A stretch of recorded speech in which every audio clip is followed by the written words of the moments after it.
nome é Vinícius Cavalieri, eu tenho 68 anos e durante 31 anos eu trabalhei na Polícia Militar do Estado do Rio de Janeiro. O meu nome é Paulo Storani, sou antropólogo, pesquisador na área de segurança pública. Meu nome é Biratã de Oliveira Ângelo.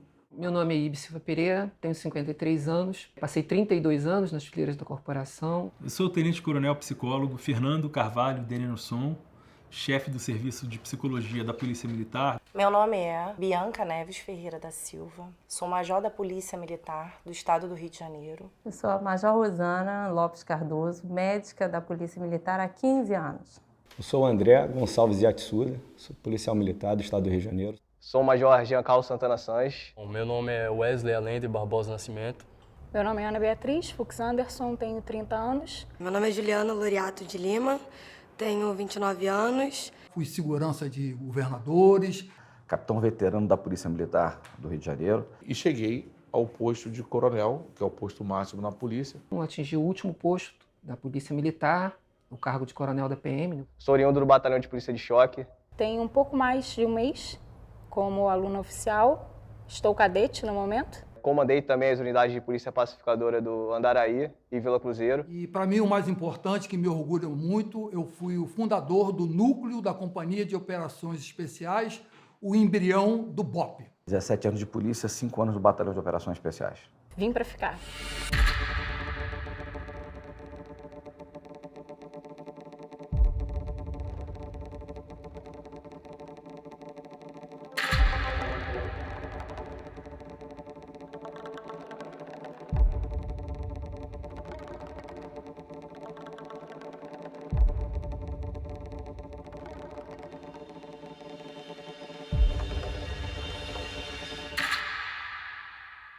Nós morávamos em uma casa, eram 3 famílias dentro da mesma residência.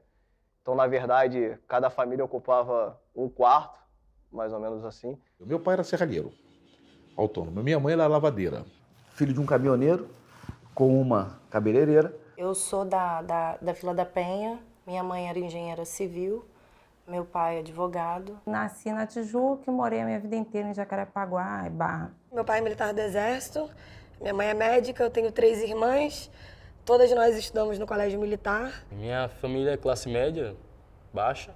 Nós morávamos num bairro pobre, em Anchieta, né, que já naquela época dava sinais do que ela viria a se tornar depois. Hoje é uma área muito conflagrada na cidade. Eu tinha uma relação com uma pessoa na época em que eu fiz o concurso para a polícia e passei, uma namorada, que se colocou veemente contra a minha entrada. Bom, quando ela se colocou contra, eu falei, então, pede para sair. Né? Simples desse jeito. Minha mãe ficou desesperada com a minha opção. Escondi essa minha opção até o último momento. Eu revelei que entraria para a polícia 2 dias antes de eu ter que me apresentar já para começar a cumprir o internato. Foi muito triste, né? Minha mãe chorou muito, porque sabia que eu estava colocando a minha vida em risco. Não era só porque eu era policial, era que era PM. Né? E nós estamos falando de 76. Nós estamos falando ainda no período do regime militar. Olha, acho que nenhum pai, nenhuma mãe fica muito tranquilo de ver seu filho, independente do gênero, homem ou mulher, numa instituição, num estado que a gente vive. Algumas pessoas não entenderam muito essa minha ideia de entrar na polícia por ser filho de médico, enfim, morador da Barra da Tijuca, tem tudo, né? Tem carro, tem faculdade, faz um monte de coisa. E, de repente, diminui o orçamento para virar policial militar. Eu queria mostrar para eles que o meu objetivo de entrar na polícia não é ganhar dinheiro. Casado? Sim, casado. 3. Seus filhos, o que seus filhos acham de você ser da polícia? Barato, mamãe é médica de polícia. Uma oportunidade de eu tentar derrubar barreiras, sabe? Eu nunca senti nenhum rechaço por parte de amigos. Meu marido já é policial. Ele achou excelente, porque o sonho dele era ser oficial. Eu estou aqui realizando o sonho dele. Ele, por motivos de idade, ele não pôde entrar. Foi até meu pai que falou que o concurso estava aberto. Ele ficou super satisfeito. A minha mãe sempre quis que eu fosse militar, né? Inclusive, ele esteve aqui na entrega do meu espadinha de Tiradentes. Ficou super satisfeito, se emocionou junto comigo.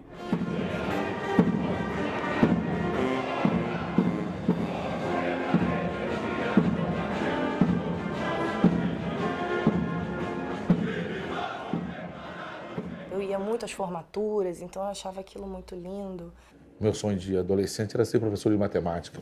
E eu queria o combate. E na Polícia Militar, realmente, eu tive o combate. Eu não entrei por vocação.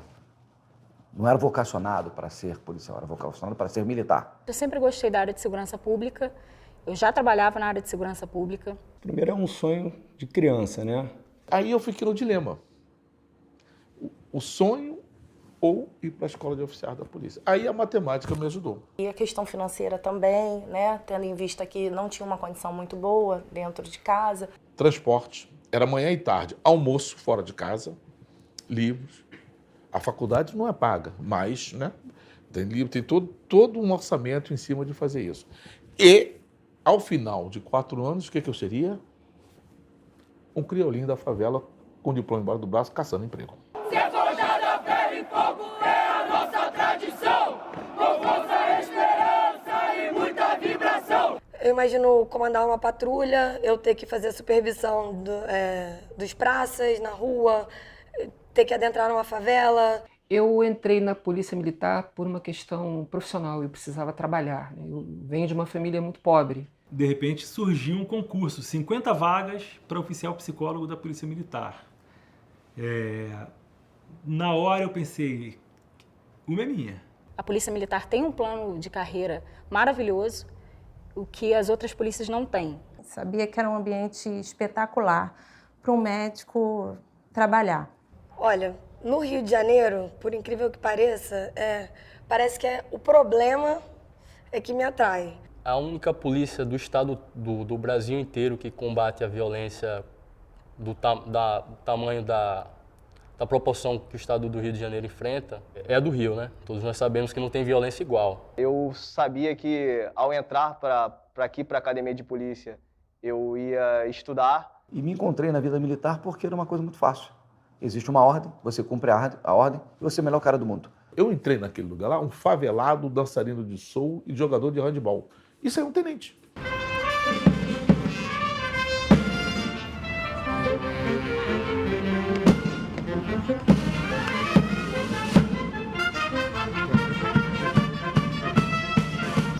O policial verbaliza, o policial dá comandamento verbal. O policial exerce a autoridade através do comandamento verbal. Alguém tem dúvida disso? Não, senhor. Entendeu? Por quê? Se ele está sendo conduzido por cometimento de algum delito ou por algum motivo, se ele está sendo conduzido de forma coercitiva, alguma coisa ele fez, correto? Ninguém imobiliza ninguém para condução de graça. Entendeu? Então o comandamento verbal para quê? Para restaurar o estado de normalidade e a obediência. Correto? Cidadão, ponta do pé, cidadão, mão na cabeça, cidadão, me acompanha. O perfil profissiográfico de um policial, ele tem algumas características, dentre elas a agressividade.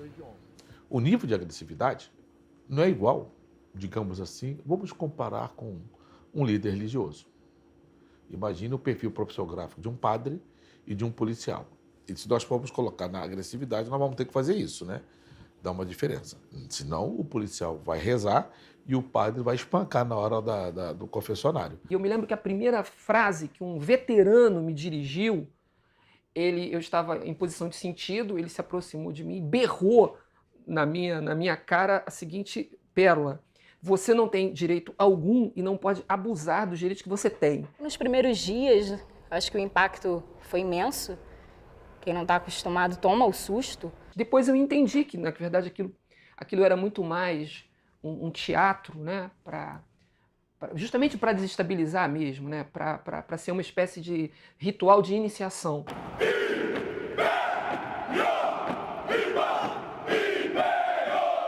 Entrar em forma à noite, entrar em forma para almoçar, entrar em forma para jantar. Tive que deixar de lado o meu sapato do Pinheiro e do Souza de 3 andares, porque eu era frequentador do baile de soul, o meu Black Power, que era imenso, né? Meu cabelo Black Power, aquelas calças de boca de sino.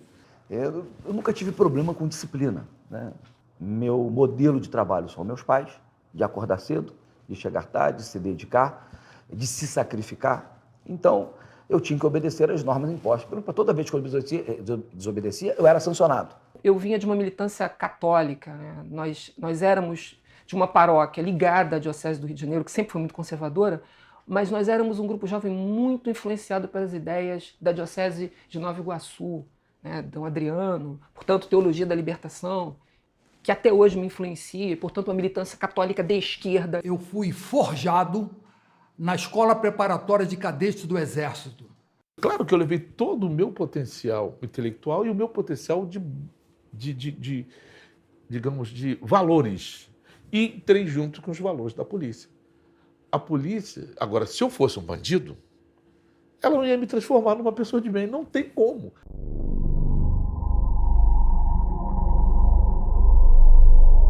O decreto 314, que foi o primeiro decreto da ditadura que reorganizou as polícias militares, vem no final, em meados da segunda metade do ano de 67, para responder à luta armada que começa em 1967. Você sabe o que é cordel de tropeço? Minas de armadilha? Sabe montar e desmontar uma bomba? Eu aprendi isso tudo na escola de polícia. Durante a minha permanência na academia, digamos assim, por razões óbvias, eu não me manifestava muito nesse sentido das minhas convicções ideológicas. Eu tive aula de guerrilha, contra-guerrilha, defesa interna e territorial, ou seja,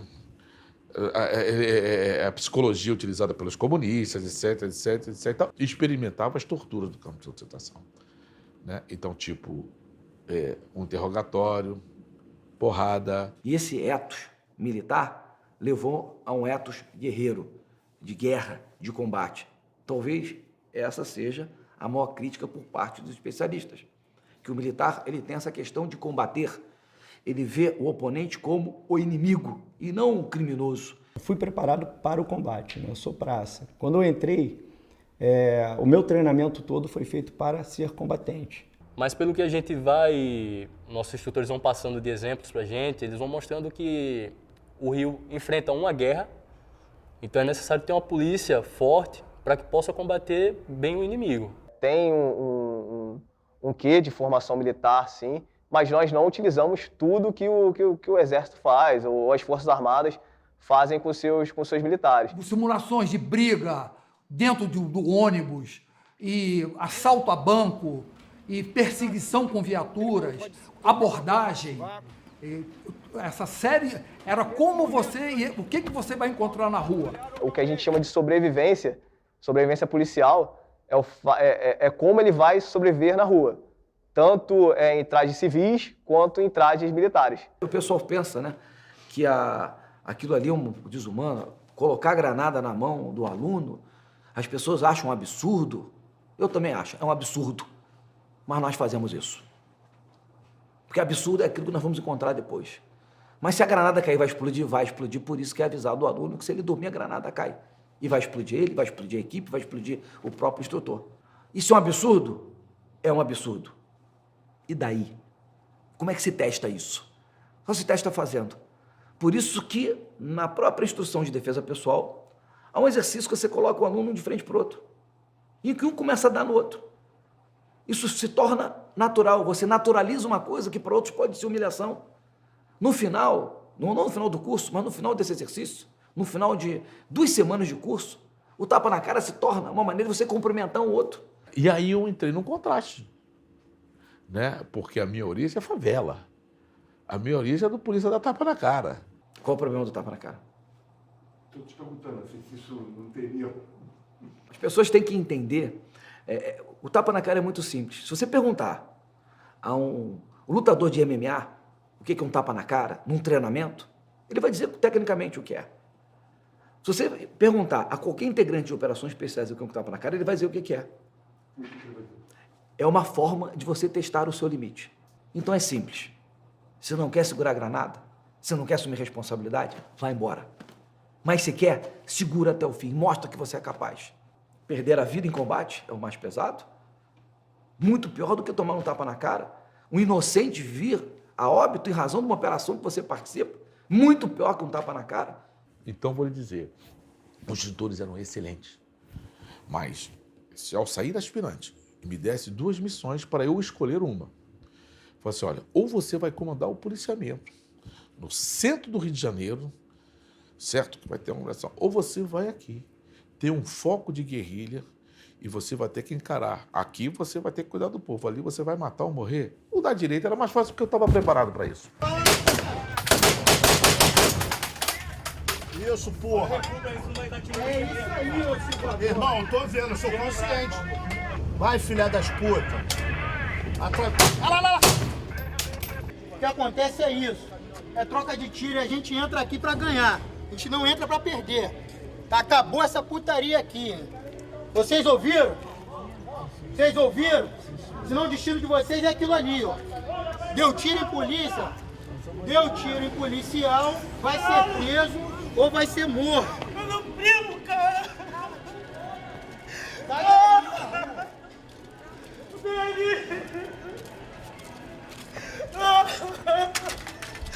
Cara, não, cara! Muitas vezes, quando nós entramos numa favela ou na comunidade, eles estão vestidos de preto, ou estão organizados, eles andam em patrulhas, eles têm um chefe, eles têm um comandamento. Nós trocamos um inimigo pelo outro. O inimigo agora é o tráfico de drogas. Nós temos a guerrilha urbana. É diferente daquela guerrilha do Araguaia.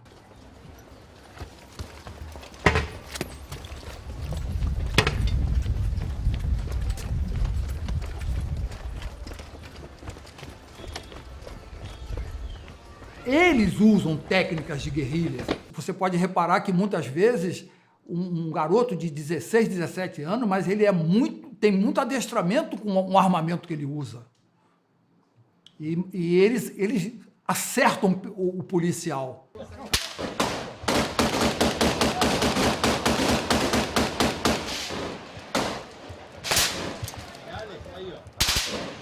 A gente não está nem um pouco preocupado com redução de taxa de homicídio. A gente quer prender traficante, que esse é o nosso grande inimigo público. Maconha de 2 é maconha da cria, maconha da família, maconha da mangueira, certo? Agora, o crack de 20 é o meu crack, é o cara que eu olho 5 dias na mangueira, não consegue sair nunca mais. Tudo de bom.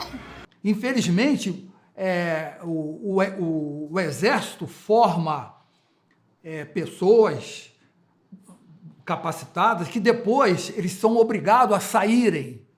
E os traficantes, eles oferecem excelentes salários para que esses ex-militares trabalhem para o tráfico. Então pega, caralho, puta, porra! É trem, porra!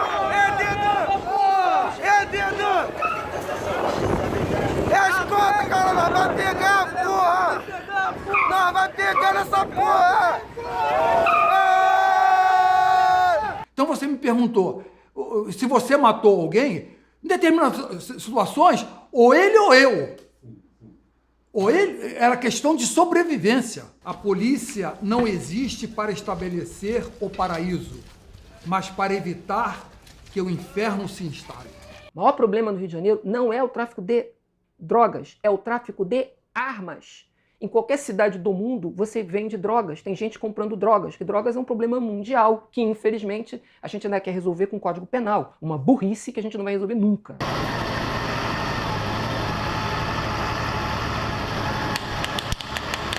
É a polícia que mais mata no país, mas também é a que mais morre no país. Então significa que é uma polícia que está em permanente confronto. Está em permanente confronto porque o confronto existe.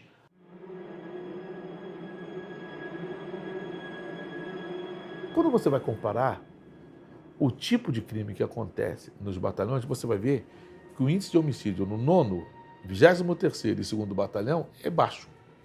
Zona Sul. Por quê?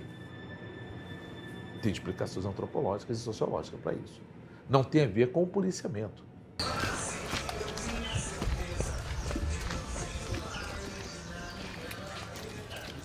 Então o comportamento dela no Morro do Alemão será um comportamento. O comportamento dela na Lagoa será outro comportamento.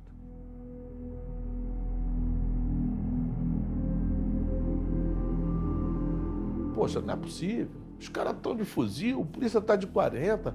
Tem que botar bota esse cara com fuzil, polícia, na porta da casa dele, ou parando o carro dele e fala assim, desce, vamos registrar seu carro. Pô, não sou bandido, quer dizer. Então, a seletividade do alvo da polícia já está definida na sociedade. Aí, levanta a cara aí pra sair lá na TV, ó. Fica famoso. Levanta aí, levanta a cara aí. Levanta, pô. Pô, aí, lá do 13. O gordinho tá onde, você tá? Quando você pega o alvo do homicídio doloso, você vai encontrar homem, jovem, até os 29 anos, as vítimas de homicídio, pobre, morador da periferia e negro. Então já está definido quem vai ser preso e quem vai morrer. Só que tem um detalhe, não foi a polícia que selecionou isso.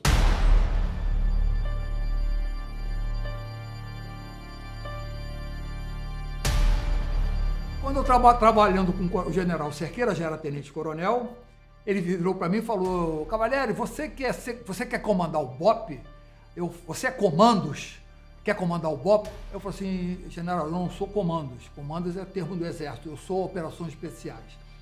Lógico, se eu criei o BOP, fui um dos criadores, para mim comandar o BOP, e ele virou para mim assim, mas comandar o BOP é muito fácil. Você vai comandar o 22º Batalhão, que é o batalhão que pega o Complexo da Maré.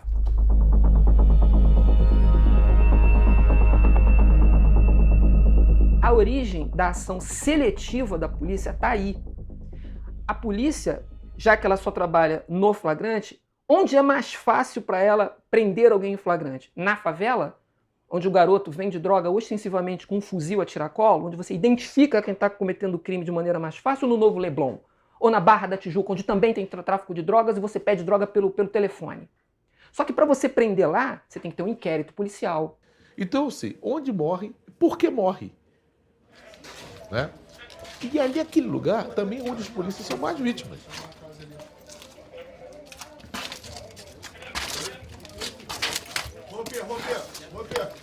E quando você atira com um 762, é uma temeridade. Tá tranquilo, ó. Tá tranquilo. Tá tranquilo. E aí, Papel? Não vai pegar ninguém não, relaxa. Relaxa. Ó, muito tiro. Tá tranquilo. Relaxa, Papel. Relaxa que eles não tem ângulo não, hein? Relaxa. Ele fura 5, 6 tijolos. Vem você pra cá. Então você entra numa comunidade, que aquilo dali tudo é alvenaria, que é uma parede de tijolo, ele bate em um, fura 1, 2, 3 e pode pegar uma pessoa que está lá dentro da sua residência.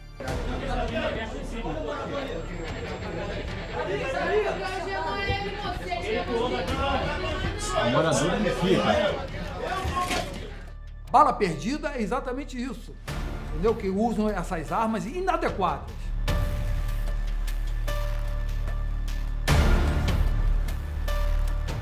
Se ele sabe que aquele espaço ele é mais alvo de vitimização, ele não vai ter o mesmo comportamento policial na beira da Vieira Soto.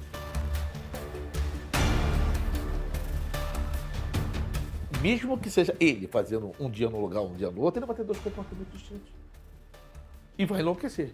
Ou ele vai enlouquecer se tiver o mesmo comportamento, e se tiver distinto, ele vai enlouquecer, porque ele vai ter que ter lá, ali e em casa.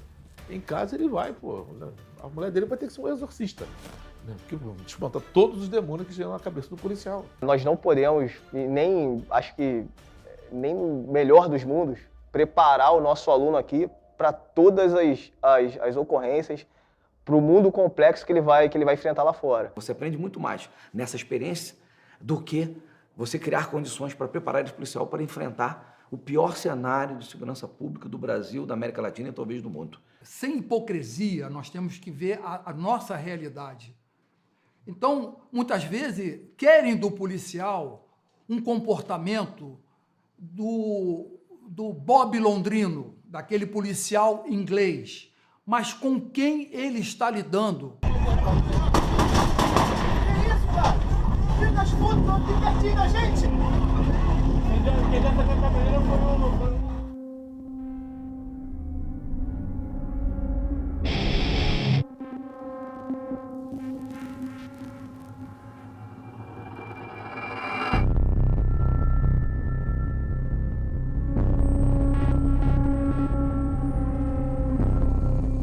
tudo tem um significado. Bom, isso essa parte, esse arco é os louros da vitória que os gregos criaram, colocavam nos atletas olímpicos, os louros da vitória. E no meio, a caveira. A caveira significa morte, em qualquer lugar, na medicina é a morte. E essa adaga, que não é uma faca, né, mas é uma adaga, cravada sobre a caveira, é vitória sobre a morte. Essa é a explicação. E o símbolo é a garrucha, que é o símbolo mundial das polícias.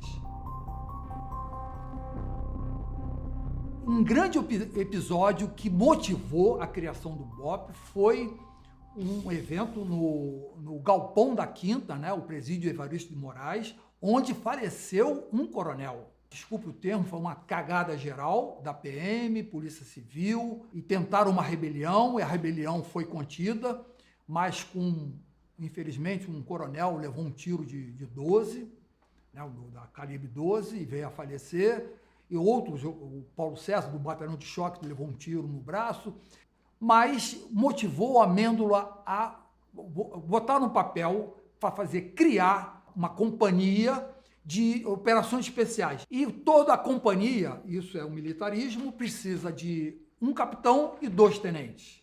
E eu fui um desses tenentes.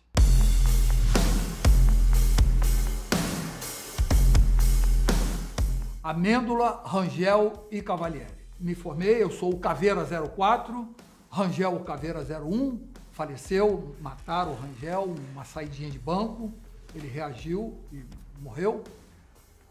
E daí então o BOPE começou a trabalhar. Tropa de Elite 1 mostra o caminho no mal, para você chegar ao bem. 7 de setembro de 2007. O oficial mais antigo era um oficial de marinha, um general, um almirante, que eu já o conhecia, né? E eu tô lá, né? Eu sou coronel, ficava atrás do general, né? Então, aí na hora que vem, entrando na polícia, ele foi lá, me puxou pelo braço, falou: vem assistir a sua tropa, mas deixa a sua tropa te assistir. Me botou lá na frente, né? Botou lá na frente e tal. E na hora que o BOPE passou, meu Deus do céu, não é brincadeira não, parecia o desfile da escola campeã. Eu vi o primeiro em 4 lugares diferentes. E a reação que me chamou e me entristeceu muito do público foi sempre o mesmo: bater palma em cenas de tortura. Baseado em fatos reais, o Tropão, ocorridos entre 95 e 2000. É baseado em fatos reais. Muda o cenário, muda o nome de personagem, mas aqueles fatos todos ocorreram. Inclusive foi o que mais me influenciou ainda a fazer o concurso da Polícia Militar. Acho que é muito interessante você ter um filme de qualidade, né? Uma coisa bem feita, que retrata o teu quintal, a tua casa e uma eventual realidade. Um alívio a pessoa ver um policial agindo daquela forma e, enfim, é como se fosse um herói. Tinham turistas que visitavam a cidade e queriam visitar o BOPE. Isso é uma loucura. Foucault fala disso no livro dele, Vigiar e Punir, um livro que nós temos aqui como bibliografia da academia, e fala que o quanto as pessoas gostam de assistir esses espetáculos violentos, o quanto elas gostam, o quanto elas se deliciam com isso. 2 escolas de samba saíram fantasiadas com o uniforme do BOPE. A garotada começou a brincar assim, ó: pede pra sair, o 01, não sei o quê. O seu fanfarrão, o seu fanfarrão. Ou seja, eles descontaram outros ídolos. Um dos traficantes, os chefões, é preso, né? E ele fala: não esculacha não. E dá um tiro de 12 no rosto dele para ninguém te reconhecer durante o velório. É uma coisa muito, muito agressiva. Aí coloca o garoto no saco preto. No saco preto não, perdão, no saco plástico. Etc, sangue, etc e tal. Aquela cena o pessoal ri. Eu acho que foi um pouco forte essa cena. É uma cena muito mais... É uma cena que tem que ser passada. Aí até que o cara falou assim: pega o cabo de vassoura, desce cabo aqui, para empalar o garoto. Todo mundo riu. Só o BOPE salva. Então a polícia tem problemas, o BOPE é uma unidade fantástica, bem competente, o BOPE vai salvar a polícia militar. Vamos transformar o BOPE numa locomotiva que vai arrancar a polícia militar desse buraco na qual a nossa política mergulhou. Agora, aquele garoto que aplaudiu, etc., ele vai estar para a polícia. E vai querer fazer o quê? Os policiais que trabalhavam comigo sempre tiveram isso de uma maneira muito clara. Antes de sair para o policiamento, eu sempre disse, olha, a gente não é cangaceiro, nós somos policiais, nós não somos justiceiros, nós somos policiais. Trocas de tiro, se alguém vem a ser alvejado durante uma troca de tiro é uma coisa, mas essa pessoa tem que ser socorrida, como manda, a princípio, a nossa humanidade, né? Manda que se socorra. E nós não executamos ninguém. O primeiro entreveiro foi em 1976, eu era do batalhão de choque, né? E tivemos 2 mortes. A patrulha matou dois que entraram numa casa, deram tiro e depois nos enfrentaram e nós tivemos que atirar. É o auto de resistência, legítima defesa. Eu estava me defendendo. Em outras situações, a mesma coisa. Se ele morreu, paciência. Aí que nós falamos, se uma mãe tem que chorar, que não seja a minha. Há um senso comum, é isso que eu quero dizer, que torna a guerra uma coisa dolorosa, mas uma coisa que tem que ser enfrentada no mesmo diapasão. Muitas das vezes, como aconteceu depois dos anos 70, anos 80, diante de uma situação de precariedade e da forma lenta com que a lei ela atua, ele acaba tomando para si a responsabilidade da solução final. E a solução final é sempre criminosa. É eliminar o criminoso. Então a gente não pode ignorar a realidade do Rio de Janeiro, que é uma realidade com uma beligerância muito grande. Mas se você não estiver preparado para reagir com essas situações, e é o que a gente tenta passar aqui para os nossos oficiais, se preparem para agir nessas situações. Você realmente pode ser levado, compelido a um sentimento de justiça, que eu acho que é isso que eles sentem, ninguém quer tirar a vida do outro por mero sadismo, mas é um sentimento de justiça e você sendo tomado por isso, você pode cometer esses erros que são crassos. Naquele episódio do ônibus 174, né, era ordem do governador não matar o sequestrador. Mas quem entende de segurança pública não é o governador, é a polícia. Se ele tivesse sido morto por um atirador de escola ou de elite, aquela moça não teria morrido, não teria acabado naquela tragédia, entendeu? Executa, não chega um determinado momento que você tem que ter a frieza, desculpe, mas você tem que ser corajoso, mata. Sempre deixei muito claro, a gente prende quando precisa prender. A partir do momento que você prende, o preso é responsabilidade sua.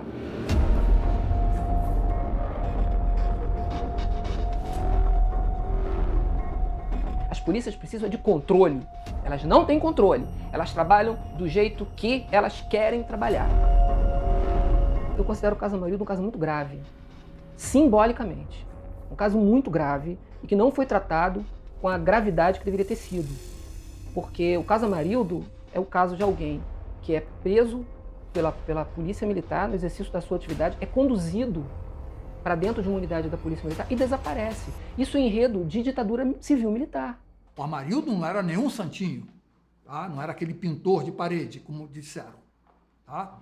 Tinha envolvimento. Porque ele tinha, sim, associação com o narcotráfico, mas isso não só ele, mas com muitas pessoas da Rocinha. Mas isso também não pode ser causa da morte do Amarildo, absolutamente. A situação do Amarildo na Rocinha, né, foi uma situação, é aquele ponto de inflexão que leva toda uma carreira muito bem construída ao desastre. Respeito à decisão judicial, porque tem que respeitar o que é busca da verdade real. O julgador julga em cima do que está no processo. É a verdade real. Mas eu não consigo colocar o Edson como responsável por aquilo. Essa é a minha percepção. A minha admiração por ele continua. E em conversando, todas as vezes que eu conversei com ele, ele fala assim, eu não fiz isso. Eu tenho o passado do Edson. Eu tenho a percepção que a comunidade tem do Edson. Eu conheço o Major Edson, ele é um menino brilhante, 01 de turma, um oficial decente sob o ponto de vista da sua integridade moral, muito correto nas suas atitudes. É outra referência para a gente também. E ele, acho que ele é um exemplo de oficial que ele é bom na parte operacional e bom na parte administrativa também. Primeiro colocado de turma, operações especiais, primeiro colocado de operações especiais. Acho até que a vida dele seria curta na polícia, porque com certeza, se ele fizesse concurso público, como estava se preparando para ser promotor de justiça, ele iria passar. Foi meu aluno na academia, depois foi meu aluno durante o curso de operações especiais, um oficial brilhante, mas, infelizmente, está num balaio de gato, vou falar assim, né? E ele procurou, como todos nós sempre procuramos, defender o policial, fizeram bobagem, não estou acusando, não estou dizendo que foi ele, mas acabou que ele era o comandante, e a responsabilidade é do comandante. Algo aconteceu e que com certeza foi perpetrado por subordinados, e na tentativa de consertar esse erro, talvez por uma questão de fidelidade com aquelas pessoas, assumiu a responsabilidade do problema. Ao identificar o fato, ele deveria ter prendido o policial e começado a investigação a partir dele. A partir do momento que ele tentou, ele se convenceu que a versão do policial era a mais correta, trouxe para si a responsabilidade. Eu passei por isso. Qual é o comandante que não vê que o soldado fez bobagem, se excedeu, mas você não é que vai proteger. Internamente, você acaba com ele. Mas, na hora de olhar para a câmara e falar, houve um mal-entendido, não foi bem assim, entendeu? Porque senão você... As coisas, infelizmente, às vezes dão errada. É possível, né? Eu posso responder baseado na minha experiência, né? Então, eu como comandante do PP, o comandante do PP, e como eu sei que o Major Edson era, né? É uma pessoa muito preocupada com a sua tropa, muito próxima da sua tropa. Então, cria porque tem que ser assim. Para liderar no terreno inóspito, no terreno onde as dificuldades são imensas, mas a gente não compactua com o que é feito de equívoco, né? Lealdade não significa um corporativismo no sentido pejorativo. Ele foi muito vítima dessa lógica de guerra covarde que está aí. E trouxe um prejuízo muito grande para o projeto da UPP, em relação à mácula de policiais que foram separados, preparados para uma atividade de polícia de proximidade, está cometendo situações, crimes semelhantes a de outros policiais em outros momentos da história da Polícia Militar. E os gestores dessa política que são culpados. Eles têm o sangue nas mãos. Viver o combatente na luta contra o mal, nós somos o futuro da força policial. Faça uma experiência num grupo grande de policiais, eu não vou nem dizer o número, mas um grupo grande de policiais, faça uma pergunta assim, aparentemente aleatória. Quem nunca prendeu ninguém aqui? Veja quantas mãos vão levantar. É uma vergonha não ter prendido ninguém. Eu ouço muito assim que o policial deixar de atuar é covardia. Eu ando armado 24 horas, não deixo de andar armado. O incremento da insegurança fez com que o PM não queira andar armado, não queira andar fardado, não queira andar com a carteira, né, aparente e tal, usa técnicas de camuflagem da sua carteira, mas anda armado. Ele não pode ser pego de surpresa. Ou ele adivinha que o cara vai tentar assaltá-lo e usa antes, e prepara antes, ou quando ele for fazer um contra-ataque, ele já foi surpreendido. Então, volta e meia, está reagindo, está matando, está morrendo. Daí a razão também, não é só no ônibus, né? No seu espaço sociável ou na sua atividade laborativa paralela, vulgo bico, ele vai estar armado. Então, essa é uma das razões em que o número de policiais vítimas letais de folga é maior, muito maior do que o de serviço. Olha, eu já atendi um policial num estado de extrema agitação, né? Estava muito perturbado. E ele desacatou uma superior hierárquica, foi trazido a mim. E aí, quando ele me entregou a arma, foi um grande alívio para mim. E aí eu guardei a arma comigo, depois fui entregar a arma para o meu chefe. A arma estava com o cão puxado para trás. E eu não vi isso em nenhum momento.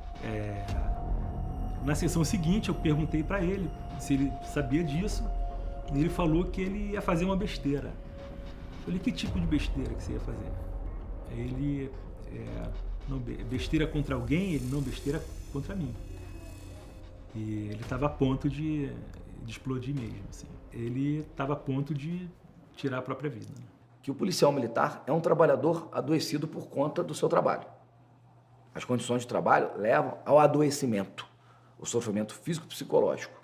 As pessoas talvez não tenham conhecimento. A polícia hoje tem um efetivo que gira em torno de 47 mil homens. 17 mil estão afastados por problemas médicos. Então, dos 47 mil, você vai subtrair 17 mil, porque não tem condição de ir para a rua trabalhar por problemas médicos, que vai desde um problema ortopédico até um problema psicológico. Chegou uma equipe inteira na minha sala, ainda fardada, a equipe toda fardada. Foi um dos casos mais difíceis que eu já atendi. Tinha havido uma ocorrência numa entrada de uma favela, numa entrada de uma favela, na qual eles estavam procurando um carro que tinha sido roubado. Daqui a pouco sai aquele carro da favela, exatamente o mesmo, com isso o filme, batia a placa, batia tudo, e segundo o relato dos policiais, não deu tempo de nada, o carro chegou rápido, eles bateram de frente, né, como eles dizem, e abriram fogo, batia a descrição, era o carro roubado, saindo da favela. Naquele momento o policial pensa, naquela fração de segundo, começaram a atirar, né, com medo de serem alvejados, vieram a vitimar a dona do veículo, que tinha ido recuperar o veículo roubado na favela. Na verdade, estava ela com o marido, eu acho. E foi um atendimento dos mais difíceis que eu já fiz, porque a equipe estava transtornada e um dos policiais, ele não parou de chorar em nenhum momento. Em nenhum momento. E foi difícil, assim, eu não consegui consolar.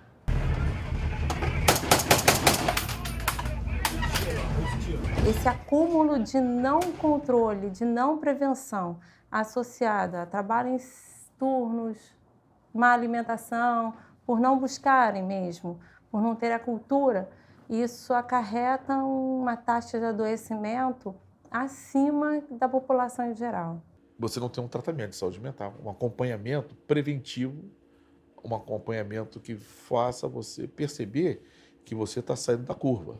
Aconteceu comigo, como comandante, no 22º Batalhão, que eu peguei um burocrata, um soldado chamado burocrata, e falei que ele tinha que engrossar a tropa, ele tinha que me ajudar a ir no Morro do Adeus. E quando nós chegamos nas proximidades do Morro do Adeus, na época, eu não gosto de falar o nome de bandido, mas era um famoso que estava lá, e começou um tiroteio, né? A bala comendo, como é que a gente fala. Esse soldado, ele se urinou todo, veio para cima de mim, se agarrou em mim e começou a gritar: comandante, eu não quero morrer, comandante, me tira daqui. Eu acho que é a única profissão do mundo em que você pode morrer a qualquer momento. O que eu recebia de ameaças por telefone, desculpe o termo, seu filho da puta, vou te matar. E eu falava: entra na fila,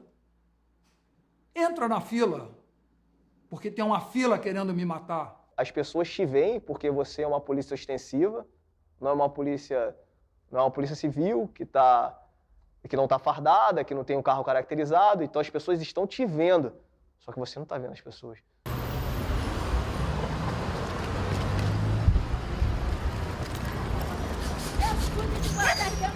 São frações de segundo que definem uma atuação policial que vai definir vida ou morte. No confronto armado, a possibilidade de você não atingir o alvo é muito grande, ainda mais num cenário extremamente volátil, que muda a todo momento. Os bandidos viram e começaram a atirar na ambulância porque estava escrito polícia militar. E o paciente dentro. E ele não podia levantar, não podia ficar em pé, que ele tinha feito um procedimento que não podia trocar tiro, não podia combater. E ele queria combater. Então, fica aí, você não pode, tal, vamos pegar ajuda, tirar, e tec. Teve helicóptero, fechou lá o bairro, a rua e tal. O ônibus vai para Siqueira Campos. Siqueira Campos? É. Uma senhora atravessando a rua, você atravessa a rua, daqui a pouco tem um assalto, o cara tá dando tiro. Ó, pegou ali, hein? Ao mesmo tempo que a gente tem que falar bom dia, né? Tudo bem com a senhora? Tá precisando de alguma coisa? O que aconteceu aqui? Depois ele ter que incorporar o guerreiro. Então, assim, eu acho que é bem difícil. Em geral, a pressão, o medo de falhar na missão e o medo de errar. Eu já ouvi de um policial militar a seguinte frase, que ele tinha mais medo de errar do que de morrer. Foi como se eu estivesse desmaiando, né? Então eu tava na rua, não tava em nenhuma situação de confronto em si, mas eu tava na rua e aí me senti mal, comecei a ter taquicardia e reconheci o sintoma, falei, pô, tem alguma coisa errada. E aí, conduzido ao hospital, eu ouvi do médico que era estresse, que eu deveria procurar um psicólogo. Eu já atendia a policiais com muito tempo de carreira que depois de algum tempo começam a demonstrar um sofrimento, enfim, pensando no que já fizeram, nos confrontos em que já estiveram, e isso parece que cumulativamente vai minando as resistências psicológicas do indivíduo. No calor do combate, às vezes ele não sente, mas ao longo dos anos, essa guerra começa a cobrar seu preço para muitos policiais. Eu já fui juiz de paz, eu fiz a reconciliação de casais, que a esposa chegava no meu gabinete e dizia que o marido estava bebendo, o marido estava saindo de casa, e eu chamava famílias, trazia as crianças e conversávamos, chorávamos juntos. O que isso está se relacionando? Maria. Por que é tanto sexo? Você já viveu isso? Exatamente. Como é que foi? A família. A família, ela é o nosso porto seguro. Então, ela participa, a esposa participa, os filhos participam. E você tem que ensinar teu filho a mentir. Por quê? Não diz que o papai é PM. Diz que o papai é professor de educação física. Infelizmente, você tem que esconder a sua situação perante a sociedade. E o cara acaba contando alguns campos para ele fazer a catarse. São campos de catarse. A sua casa. Então você tem um índice alto de violência doméstica, um índice alto de separação, né? Por causa de... Quer dizer, na causa jurídica não aparece isso. Aparece que ele é violento, que ele não sei o quê, que ele não vai para casa, etc e tal, né? Um desafio de você conseguir fazer medicina e abarcar todas as interações e todas as peculiaridades dessa profissão, entendendo o sofrimento, as dificuldades e o que foi de ganho para aquele policial se tornar um profissional.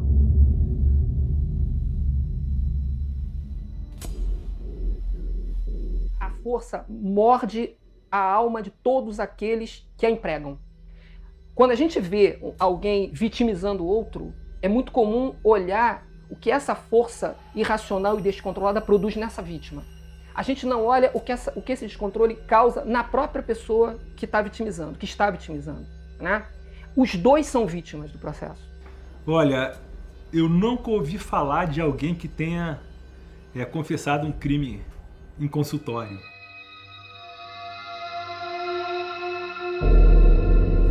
A gente ouve coisas vagas, como eu já fiz besteira no meu passado,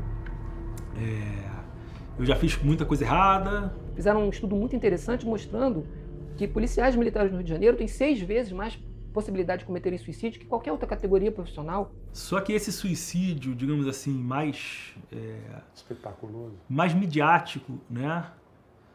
Não sei, parece um pedido de ajuda mesmo, né? Parece um pedido de socorro que não bastou para aquele indivíduo tirar a própria vida. Ele teve que fazer algum apelo. Eu diria que dos policiais, na época que eu atendi, eu encaminhei uns 40% para a psiquiatria, porque eles demoraram a nos procurar e quando procuraram já estavam precisando da psiquiatria. Por mais que tenha um acompanhamento, mas não é suficiente para promover um acompanhamento de se 47 mil homens, 17 estão afastados, digamos que pelo menos 25 mil estão direto na ação policial direta e em confronto. Você não tem uma estrutura psicológica e de saúde para suportar essa situação. Existem países do mundo que o policial, se ele entra num confronto armado, ele fica X dias num trabalho de saúde mental, etc e tal. Aí o pessoal fala, não, tinha que fazer isso aqui no Rio agora. Veja quantos confrontos armados tem nesse lugar. Veja quantas vezes o cara dá tiro. Entendeu? Então, fica fácil. Quer dizer, é factível. Aí quando você pega aqui o número de confronto armado, você fala assim, pô, vai acabar o efetivo da polícia. Inclusive existe um estudo de uma psiquiatra nossa que aponta que os filhos de policiais militares têm taxas muito mais elevadas que crianças da população normal de apresentarem estresse pós-traumático. Em termos de ansiedade, agitação noturna, pesadelos, depressão infantil e transtornos de déficit de atenção também.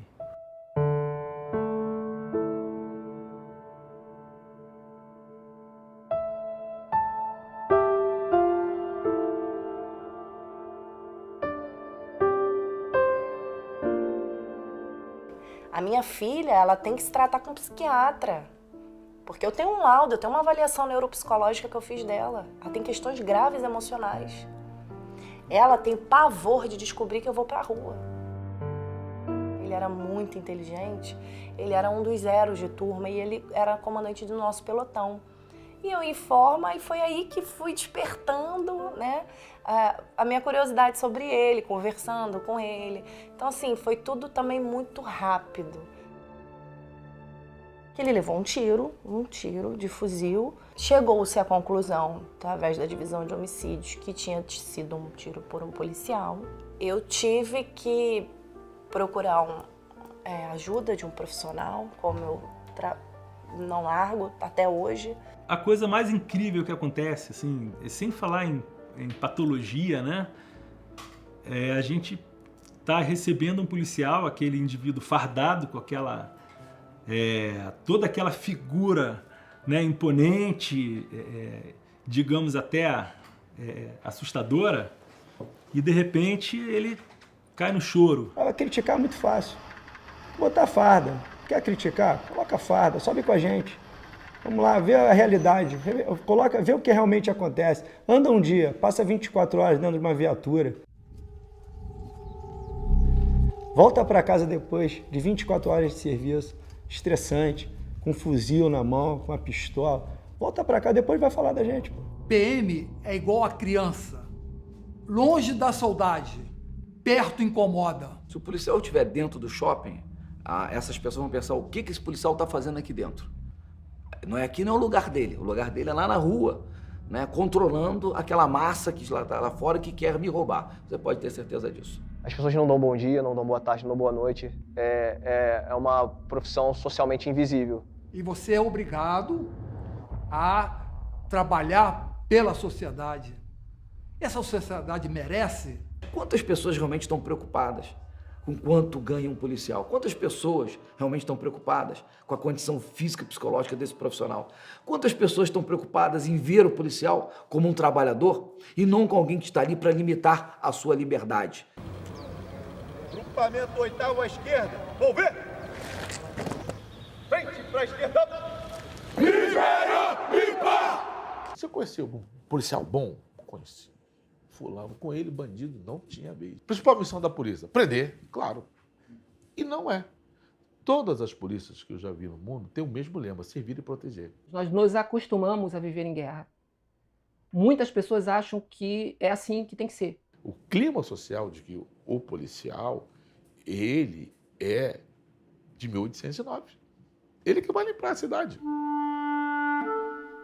A gente tem uma corporação com 208 anos, né?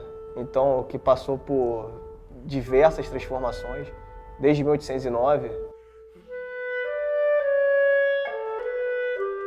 Ela aparece quando o Rio de Janeiro era a capital de Portugal. Assim, a família real estava aqui, a corte estava aqui. Não sabia quando voltava, não sabia se voltava. Havia o medo de que acontecesse no Brasil a mesma coisa que aconteceu no Haiti em 1810. Que aquela massa de escravos negros pudesse transformar aquilo numa revolta, numa revolução, derrubar e implantar uma república aqui. Então, em 3 de maio de 1809, é criada a divisão militar da Guarda Real de Polícia da Corte. Ela é criada no modelo militar para garantir a paz e o sossego públicos. Isso está no decreto de criação de Dom João. Então, havia uma demanda muito grande por ordem, quer dizer, para manter as coisas como as coisas estavam. Que dava muita confusão, era aquela briga de senhor de escravo com o escravo tentava fugir, aquele negócio e tal. E tinha também as grandes fossas do Valongo e da Praça 15, onde os escravos tinham que entrar e tirar, limpar as fossas, né, com seus baldes, etc. E quando eles brigavam, quem tinha que separar? O da Guarda Real de Polícia da Corte, que tinha que encarar o negão enfesado. Enfesado cheio de fezes. Daí o enfesado. Né? Essas expressões estão nos documentos. Então, quem são os gestores? Quem são os sargentos-mor, os capitães, etc.? São os nobres. E quem são os soldados? Ex-escravos, ex-criminosos, etc. Esse modelo é um modelo português, mas também é baseado no modelo francês, de polícia protetora do status. Né? Normalmente é a elite. Diferente, por exemplo, do modelo inglês, que é uma polícia de proteção do cidadão.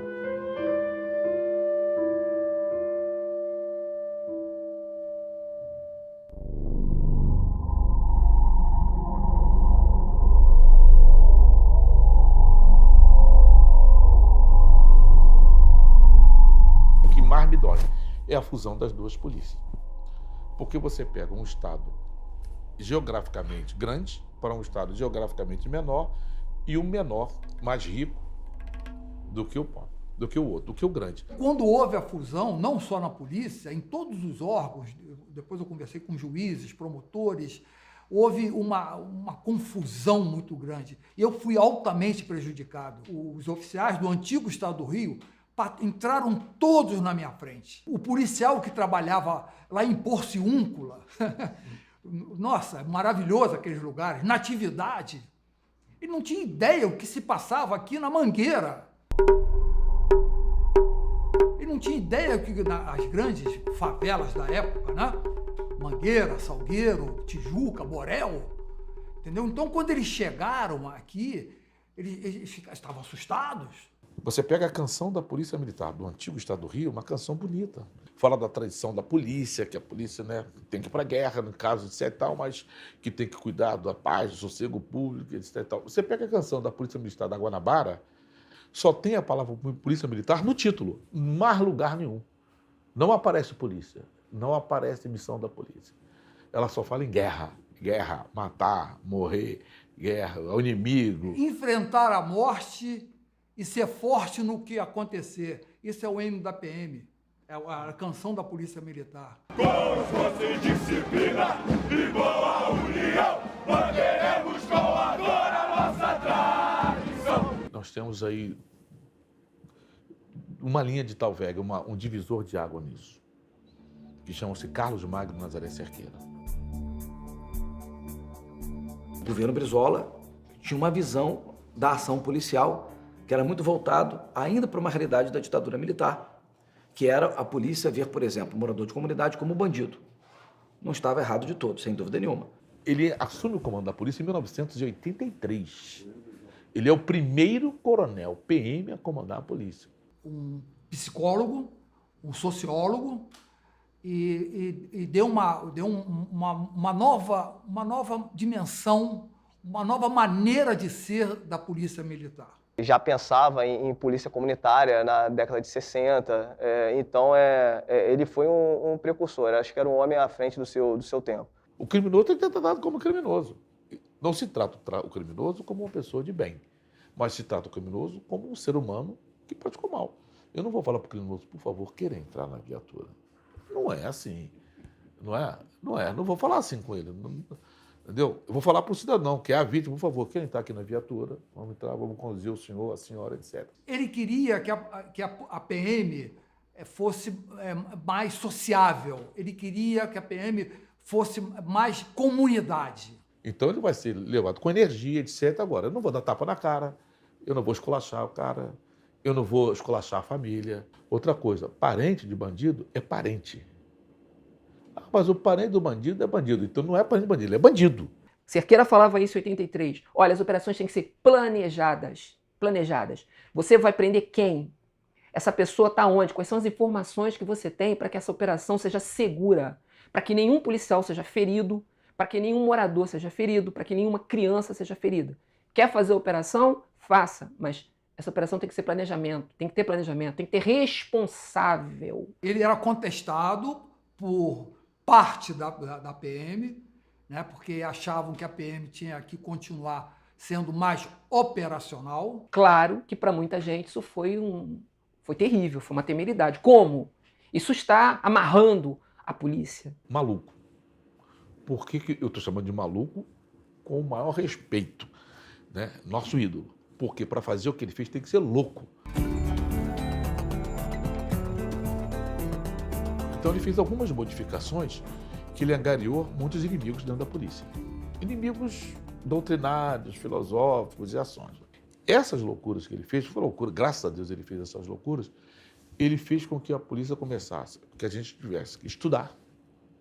E aí as pessoas começavam a reclamar, oh, mas esses caras nunca entraram numa patrulha, como é que eu vou saber? Não sabe o que é uma ocorrência policial, como é que eu vou ler o livro dele? Ele queria que as pessoas estudassem, né? Ele queria que os cursos exigissem reflexão. Traz o mundo acadêmico, uma relação com o mundo acadêmico, que não existia. As ONGs estão crescendo nesse período e provoca a reformulação dos currículos da polícia. Esse foi o grande pecado que ele teria cometido para muitas pessoas dentro da corporação. Queria que elas estudassem. O curso de aperfeiçoamento de oficiais, o curso superior de polícia, ele era assim, uma fila indiana dos capitães, né? Então tem 10 vagas, vão os 10 mais antigos. Tem 30 vagas, vão os 30 mais antigos. Ele fez concurso. Então o mais moderno podia passar o mais antigo, o mais antigo podia ficar reprovado. E ficava. Né? Porque a bibliografia indicada, não tinha aqueles manuaizinhos, etc. não. Incomodou muito, porque eu nesse momento, eu já passei à frente de vários companheiros, porque eu passei no concurso e outros companheiros mais antigos foram reprovados.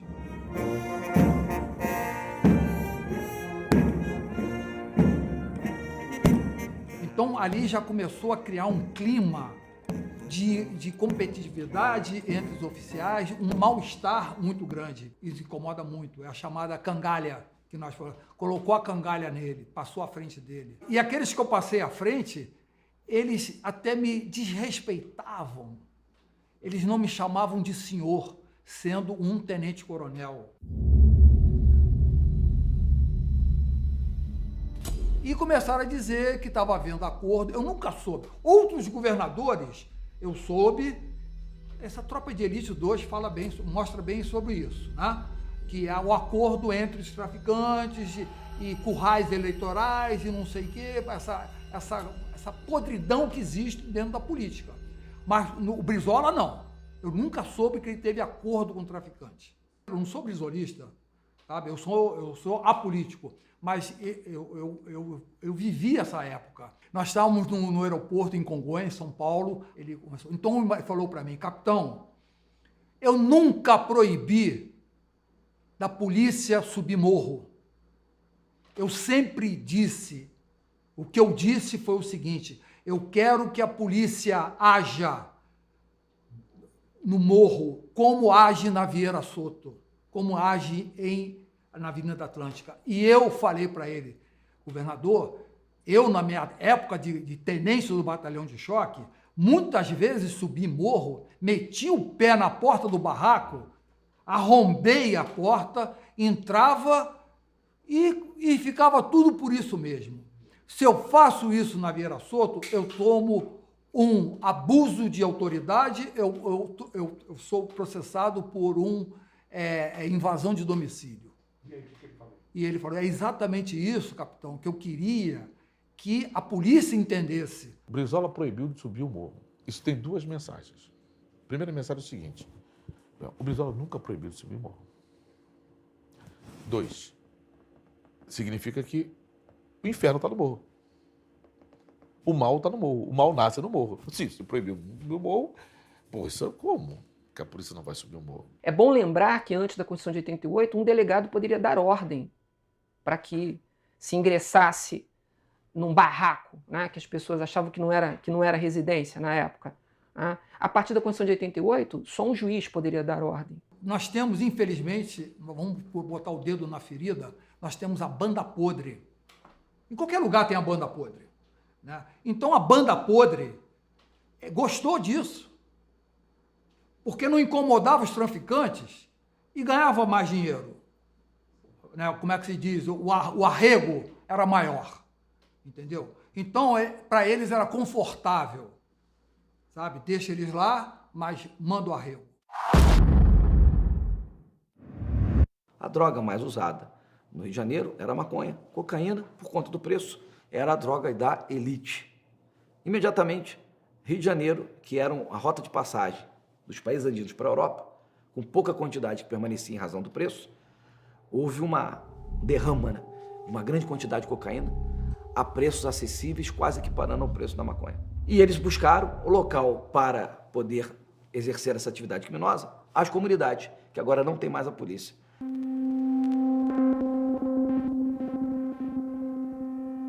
Brizola sai, entra o Moreira Franco, com a promessa de resolver o problema da segurança pública em 6 meses, aumentou o caos no Rio de Janeiro. Se o Brizola mandou tirar o pé da porta, Moreira Franco agora manda enfiar o pé na porta novamente. Então a polícia foi liberada para exercer. Aí foi um momento em que ocorreu um sucesso inicial, mas quando a polícia é liberada sem controles, você pode ter certeza que os abusos serão cometidos. Brizola ganha de novo, aí ele faz a loucura. Volta a ser o comandante-geral. E aí ele viu o seguinte, é agora ou nunca. Então ele deu uma aceleração nos seus processos. Das implantações do programa de polícia comunitária, de você trabalhar a questão dos menores. Ele trabalhava a questão do menor, da prevenção dos delitos de droga, uma série de questões que botava a polícia num campo mais moderno. Surge, através das críticas, uma política pública inovadora, que foi o projeto de pacificação. Que hoje é o PP, no modelo mais adequado, foi criado pelo Cerqueira em 93, chamado GAP, que é policiar no morro. É diferente de incursão no morro, de processo de interação com a comunidade. O que acontece novamente? O crime novamente se expande, porque a polícia agora é limitada. Eu fui testemunha ocular da história que o governador Brizola disse a seguinte frase: eu falo com o coronel Cerqueira, ele parece que ele não me escuta.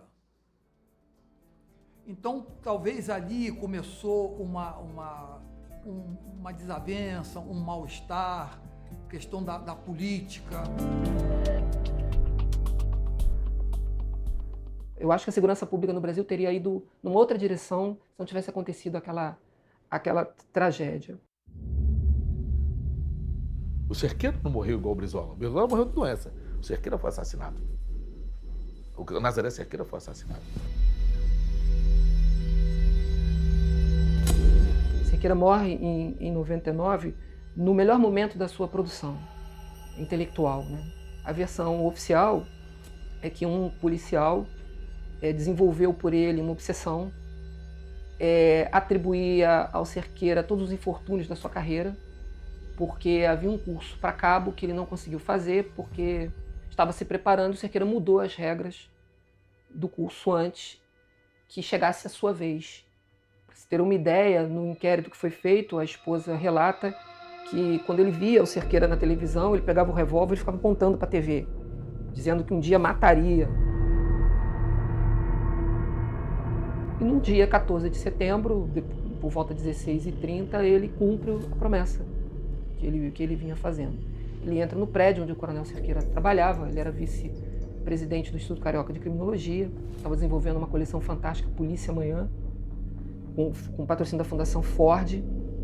Ele entra, chama o Coronel Cerqueira se volta e ele dá um tiro, um único tiro, que atinge o olho direito do Coronel Cerqueira. Ele falece na hora e é assassinado logo depois. Ele mata o Coronel Cerqueira e recebe um tiro logo depois por alguém que a gente nunca descobriu quem é.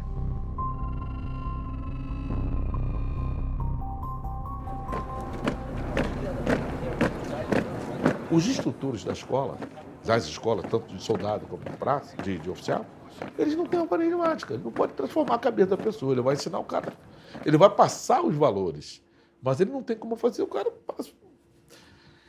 ver, ele mostra que isso não está certo, mas ele não tem como tirar isso da cabeça. É a corrupção e que acaba esse policial, que ganha mal, que vai usar isso como desculpa, né? Que vai violar seus princípios, se é que ele os tenha, para cometer delito. Então, isso atua contra esse policial? Não, isso atua contra a instituição policial. E muitas das vezes, ser policial numa sociedade como a nossa significa você promover os chamados ajustes secundários.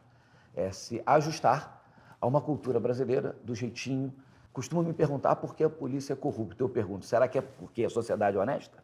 Da mesma forma, quando falo que o serviço da polícia é ruim, eu pergunto, que serviço público é bem prestado? A corrupção de baixo nível, que é feita com o policial, o cara que é o corrupto ativo, aquele que oferece ao policial, ele vai pro bar e conta para todo mundo. Ele vai chegar e vai falar, o guardinha, pô, tu vai dar um dinheirinho do guardinha, não sei o quê. Um negócio desse e tal. E o policial conta também.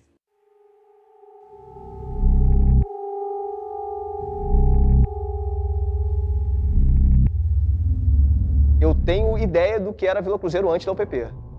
Está ruim, muito ruim, muito ruim. Mas eu creio que esteja melhor para a sociedade. Vou dar o exemplo também da Vila Cruzeiro. Lá eu tinha um hospital, o Hospital Geral Getúlio Vargas, tinha UPA, tinha Clínica da Família, tinha projetos sociais, tinha banco, tinha esporte, tinha espaço de desenvolvimento infantil, tinha escola. Pô, eu não posso dizer que o Estado não entrou. Virou hábito demonizar as UPPs, mas as UPPs reduziram taxa de homicídio na cidade do Rio de Janeiro. Reduziram. E qualquer programa num país que não tem programa para redução de homicídio tem que ser olhado com olhos mais generosos, né? Eu acho que a UPP começou a dar ideia do que seria a polícia de proximidade. É um projeto muito bom, um projeto muito bem elaborado. As pessoas apoiam, que gostam realmente da polícia. E nessa comunidade você vai ver as crianças brincando com o policial, os adolescentes vindo apertar a mão do policial. Eu tive uma experiência fantástica no Andaraí, onde as pessoas prestavam continência. Não tinha o policial entrando para querer ser amigo da comunidade. Não tinha o policial querendo ensinar as crianças da comunidade. Não tinha o policial querendo trabalhar com os adultos da comunidade, com ginástica, que é o que eu faço. Enfim, tinha aquele policial que entrava, combatia o crime e descia e acabou. No Santa Marta zerou. Nós tivemos 5 anos sem homicídio. Isso é coisa para comemorar, num país onde um brasileiro morre a cada 9 minutos. Mas o programa cresceu demais, cumpriu finalidades eleitoreiras. A PM está abandonada dentro dessas UPPs, está abandonada. Entendeu? Então o policial vai para lá e não sabe se vai sair vivo lá da comunidade, porque a qualquer momento ele vai morrer. Que muitas das vezes não é nem a missão principal da corporação, mas a gente preenche esse vazio do próprio Estado, que não tem política pública. Nós entramos quando o Estado falha. Eu vou parafrasear um professor meu, que eu lembro que ele falou assim, que a polícia militar ela não está sozinha, ela está mal acompanhada. Entra a PM, faz o trabalho da PM, mas cadê a Secretaria Social, cadê a Secretaria de Educação, cadê a Secretaria de Saúde, entendeu? Então, todo o nosso serviço vai por água abaixo. Achar que a presença policial é suficiente para trazer segurança para aquela comunidade, isso é uma falácia, isso é uma idiotice. Eu acho uma covardia colocar o policial recém-formado dentro de uma comunidade com tráfico. Eu acho que isso aí é um absurdo, né? Eu acho que o policial deveria pegar prática dentro de batalhão, na rua. Eles têm medo de falar com o PM. Uma ocasião, eu estava no 22º Batalhão e cheguei numa birosca, nós estávamos lá numa incursão, e cheguei numa birosca e comecei a falar com o dono da birosca. Ele falou assim, não fala só comigo não, fala com todo mundo. De tanto medo que ele estava achando que eu tinha... Ele vai dizer, pô, esse cara é amigo do comandante. A partir do momento que você entra numa comunidade conflagrada, as pessoas dão um tiro e você, às vezes, revida esses disparos com arma de fogo também, você coloca a vida das pessoas em risco. Então, isso é ruim para aquelas pessoas. Isso é ruim, a gente entende isso.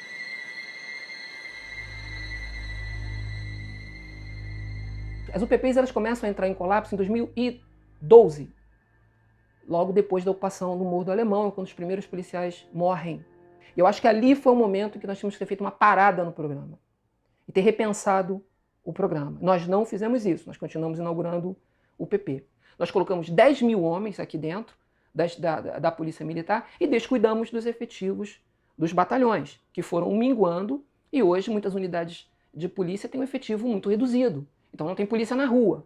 Então é um problema que a gente precisa resolver para ontem. A gente precisa resolver isso, recuperar efetivo. Então, nós temos sim que ser a polícia cidadã, porque são populações carentes. Precisamos ajudá-las quando o resto todo falha. E sim, precisamos sim combater e tirar a criminalidade desses lugares.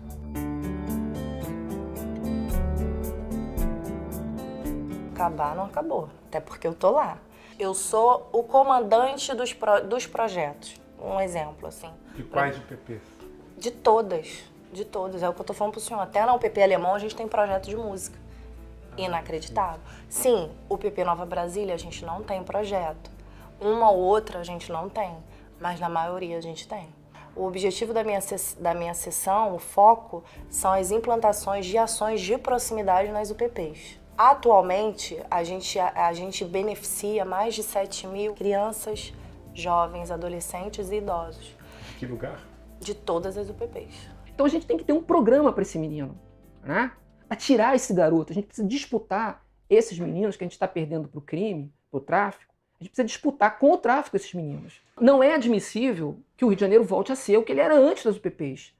Agora, também não dá para viver no que ele se transformou depois das UPPs. Pura e simplesmente abandonar o projeto, fechar as portas e entregar as pessoas que moram nessas áreas à sua própria sorte, vai ser, no meu modo de entender, uma tragédia para a cidade. Que a gente vai começar uma guerra por disputa territorial, né? E mais, as pessoas que moram nessas comunidades e que apostaram e que acreditaram na polícia vão ficar sozinhas.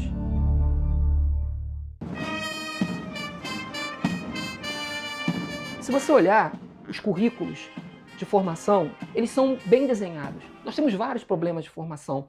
Instalações que poderiam ser melhores, condições mesmo operacionais que poderiam melhorar, sempre podem melhorar. Mas em termos de currículo, nosso currículo não é ruim, ele é bem avançado. É uma formação técnica, profissional, com pilares claros. Então a gente tem o pilar sociológico, o pilar administrativo e até o próprio pilar de direito. Então, dentre as matérias de direito, a gente tem um foco muito grande na questão dos direitos humanos. Hoje a liberdade é mais uma estrela a brilhar. O nosso policial, ele não vem de Marte. Ele sai do seio da sociedade. De vez em quando, com essa situação que nós estamos vivendo, eu digo, eu vou tirar minha arma, eu tenho minha arma, eu vou tirar minha arma do saco. E a família pede, pai, pelo amor de Deus, não faça isso. A gente tem uma polícia muito violenta, mas a gente tem um país muito violento. Extingue a polícia militar e vai ter o que no lugar? Quando eu pergunto aos especialistas, vocês querem uma polícia civil? Não, polícia civil também então não. Então por que vocês querem propor? Nós queremos extinguir um problema, mas nós somos incapazes de apresentar uma solução para o problema. A partir de hoje, a polícia não é mais militar. Acabou o problema. Né? Isso é na cabeça das pessoas. Vamos desmilitarizar a polícia porque ela é a força criada para matar o negro. Pô, isso é discurso, isso é retórica, isso é clichê de quem tem preguiça de entender o que está acontecendo. É muito mais fácil repetir os clichês do que partir para dentro. É um problema sério e grave de educação, que a gente quer resolver tudo com uma canetada, mas é um processo e que nós não vamos resolver no curto prazo, médio e longo prazo. Talvez uma geração inteira, 20 anos, talvez 2 gerações, 40 anos para promover esse processo e que tem que ser iniciado. O problema é que nós nunca começamos nada, sempre postergamos esse início. Quando eu fui comandante da PM, eu descobri uma foto, um quadro que estava meio... Não tinha o destaque que deveria ter, que mostrava a polícia militar, uma das primeiras turmas de oficiais formadas no final dos anos 20, início dos anos 30, que tinham negros. Tinham oficiais negros. Isso no final dos anos 20. E que é uma das poucas instituições onde você pode pegar um jovem de origem pobre como eu, que passei fome, né, e chegar a coronel. Então ela permite uma ascensão que muitas outras carreiras que se dizem aí comprometidas com democracia, com o Estado democrático, não permitem. Passa a ter um outro tipo de valor que não tinha. Que, para mim, nunca foram antagônicos aos meus princípios. Nunca foram antagônicos, né? Com toda a pobreza, os valores morais, de acordo, estavam encaixados. Então, me apaixonei pela polícia e daí fiquei na polícia. Eu me apaixonei pela potência que a PM tem. Eu acho que a polícia militar do Rio de Janeiro, ela tem a cara do povo. E quando eu entrei, eu descobri isso. Eu acho que ela é uma instituição que tem a cara do povo brasileiro. Por isso é que eu penso que o povo perdoa a PM por muitas atrocidades que alguns policiais cometem. O povo perdoa, porque o povo olha para a PM e se reconhece nela.